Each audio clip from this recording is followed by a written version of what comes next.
देखिए 3 number question पर ध्यान दीजिए, क्या कहता है, निम्नांकित विवरण से शाखा का लाभ या हानि दिखाते हुए शाखा खाता बनाइए। ठीक है, उसके बाद देखिए ओपनिंग स्टॉक दिया हुआ है 15,000, गुड्स सेंट टू ब्रांच दिया हुआ है 45,000, व्यय जो दिया हुआ है आपका 3 दिया हुआ है, सैलरी, रेंट और अदर एक्सपेंस।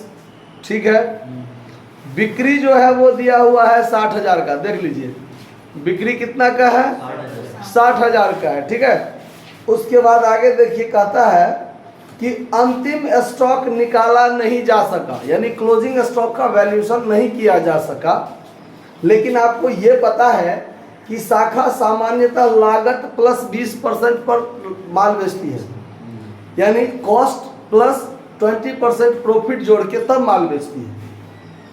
फिर आगे कहता है कि कमीशन काटने के बाद आए शुद्ध लाभ पर शाखा प्रबंधक को 5% कमीशन देना है। ठीक है, अब आगे ध्यान दीजिए, इसमें बनेगा कैसे, कैसे कैलकुलेशन होगा उस पर देखिए। तो सबसे पहले 3 नंबर क्वेश्चन, आपको इसमें क्लोजिंग स्टॉक का वैल्यूएशन नहीं किया गया हुआ है, तो सबसे पहला काम है कि आप क्लोजिंग स्टॉक का वैल्यूएशन निकाल लीजिए। फिर हम फॉर्मेट खींचेंगे और धराधर सब आइटम क्या करेंगे, पुट कर देंगे। ठीक, अब आइए यहां पर हम लोग देखते हैं कॉस्ट सबसे पहले मान लेंगे। कॉस्ट क्या करेंगे, सबसे पहले मान लेंगे let cost equal to x, cost equal to x, और प्रॉफिट जो है आपका, प्रॉफिट जो है वो है एक्स का 20%, 20% है ना, 20%, यानी लागत पर 20% प्रॉफिट लेता है। तो ये कट गया 20 पंचे 100, यानी x बटा 5, कॉस्ट x और प्रॉफिट जो हुआ वो x बटा 5।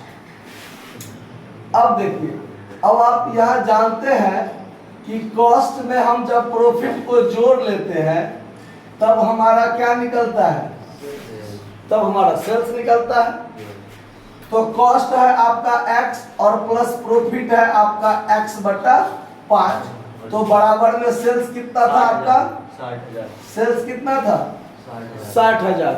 ठीक है, अब देखिए यहाँ एलसीएम 5 हो जाएगा, 5x plus x equal to 60,000, फिर 6x बटा 5 equal to 60,000, 6x equal to 60,000 गुने 5, तो x बराबर हो जाएगा 60,000 गुने 5 बटा 6, और 6 से ये कट जाएगा 10,000, तो इक्वल टू आ जाएगा 50,000, यानी कॉस्ट आपका कितना था 50,000। आया बात समझ में। अब देखिए, अब जब कॉस्ट आपका निकल गया तो अब आपको क्लोजिंग स्टॉक निकालने के लिए, क्लोजिंग स्टॉक निकालने के लिए क्या सूत्र होता है वो देखिए।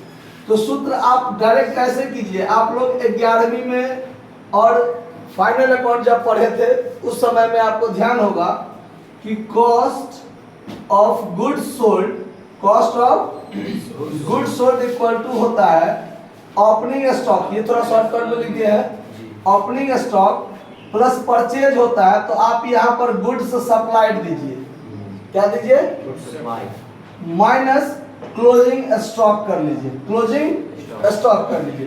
तो ये क्लोजिंग स्टॉक इधर आ जाएगा, तो क्लोजिंग स्टॉक बराबर क्या हो जाएगा, opening stock plus good supplied minus cost of good sold, cost of good sold.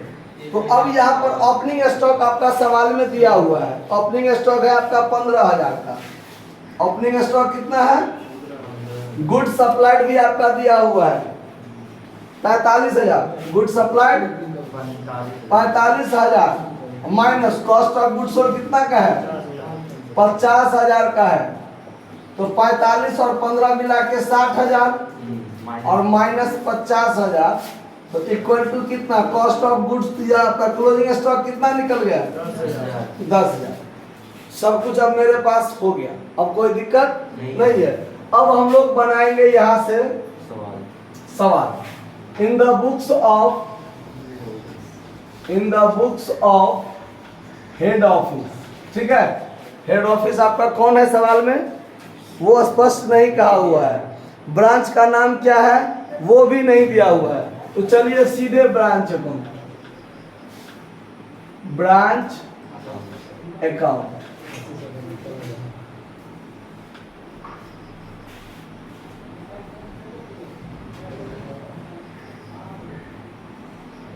CR particular amount, ठीक है। यहां सबसे पहले हम लोग क्या लिखते हैं? Opening stock. तो चलिए आपका ओपनिंग स्टॉक कितना था?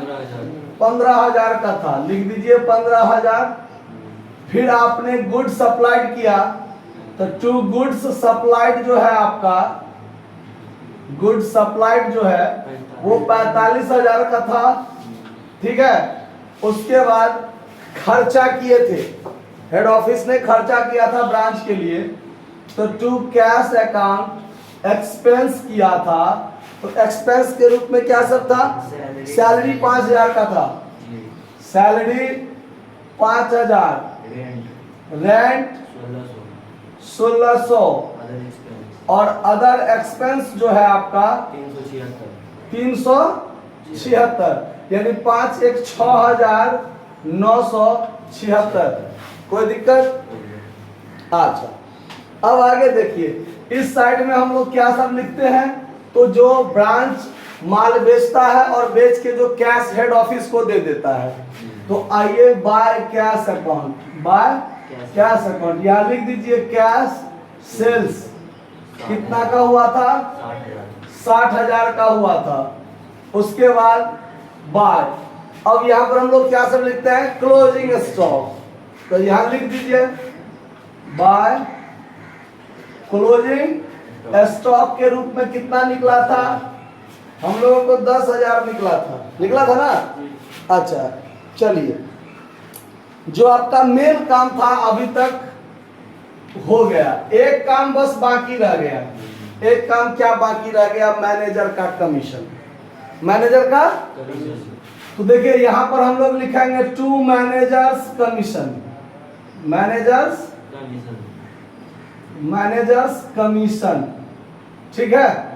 अब इसको जो कमीशन मिलेगा वो कहता है उसका कमीशन काटने के बाद के लाभ पर, उसका कमीशन काटने के बाद के लाभ पर।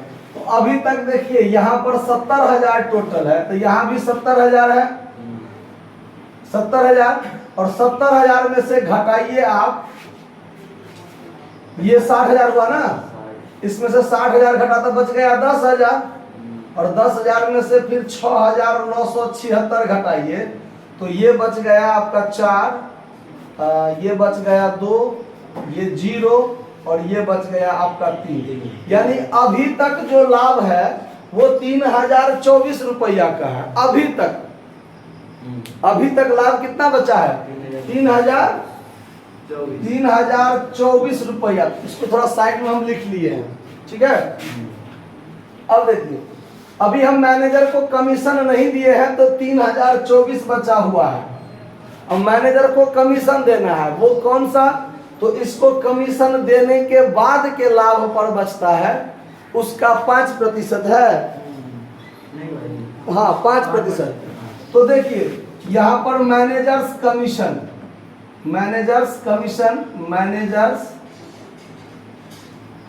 कमीशन बराबर, अगर मान लीजिए कहता है आफ्टर कमीशन, यानी मैनेजर को कमीशन देने के बाद के लाभ पर उसका कमीशन होना चाहिए। तो इसके लिए एक सूत्र होता है, उसका पूरा प्रोसेस में के लिए यहाँ पर जगह बचा हुआ है नहीं, इसीलिए डायरेक्ट सूत्र पर बता देते हैं। तो इसके लिए होता है क्या? Rest profit. अभी तक जो आपका रेस्ट प्रॉफिट बचा है, यानी मैनेजर को कमीशन देने से पहले तक अभी तक जो रेस्ट प्रॉफिट है वो रेस्ट प्रॉफिट गुने rate of commission, rate of commission बट्टा 100 plus rate of commission, rate of commission. इस बात को ध्यान रखिएगा। अगर कहता कि कमीशन देने से पूर्व के लाभ पर कमीशन, तो सीधे 3024 है ना, उसका 5% निकाल कर यहाँ डाल देते, 5/100 करके। लेकिन जब कहेगा उसको कमीशन देने के बाद के लाभ पर वो कमीशन होना चाहिए, तो रेस्ट प्रॉफिट गुने रेट ऑफ कमीशन बट्टा 100 प्लस रेट ऑफ कमीशन, इस चीज का हम लोग प्रयोग करेंगे। तो आपका काम हो जाएगा 3024। अभी तक रेस्ट प्रॉफिट कितना है, गुने 5 बट्टा 100 प्लस 5, मतलब 3024 गुने 5 बट्टा 105। ये 5 से इसको काटिएगा तो 21 मरतबे कटेगा, कटेगा ना। और 21 से इसको काटिए, काटिए फटाफट, इतना लेट कीजिएगा, तत्पर रहिए। 3024 में 21 से भाग दीजिए, 3024 में 21 से 144 नेट।